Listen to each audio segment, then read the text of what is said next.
திருச்செந்தூர் கடற்கரை மணலுக்குள் இருந்து திடீரென வெளிவந்த சூலாயுதம். நெகிழ்ச்சி அடைந்த பக்தர்கள்.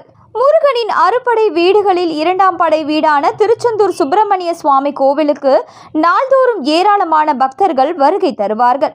திருவிழா மற்றும் விடுமுறை தினங்களில் பல்வேறு மாநிலங்கள் மற்றும் நாடுகளில் இருந்து பக்தர்கள் முருகனை தரிசனம் செய்ய வருகை தருவார்கள்.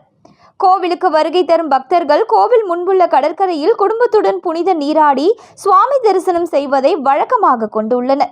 இந்த நிலையில் கடந்த ஒரு மாத காலத்திற்கு மேலாக கடலின் சீற்றம் அதிகரித்து காணப்படுகிறது.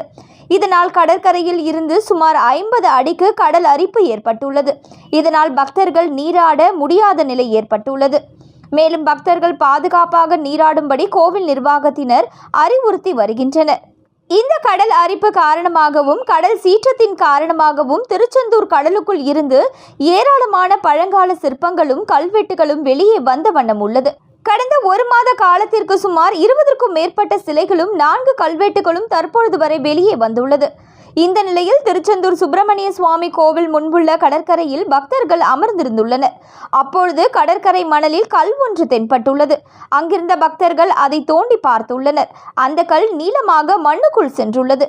என்னவென்று தெரிந்து கொள்ளும் ஆர்வத்தில் பக்தர்கள் சிலர் சேர்ந்து அந்த கல் இறந்த இடத்தை தோண்டி உள்ளனர். கடற்கரை மணலை தோண்டிய பக்தர்களுக்கு இன்ப அதிர்ச்சி காத்திருந்தது. அந்த கல்லில் சூலாயுதம் செதுக்கப்பட்டிருந்தது. உடனே அங்கு நின்ற பக்தர்கள் அதை வணங்கினர்.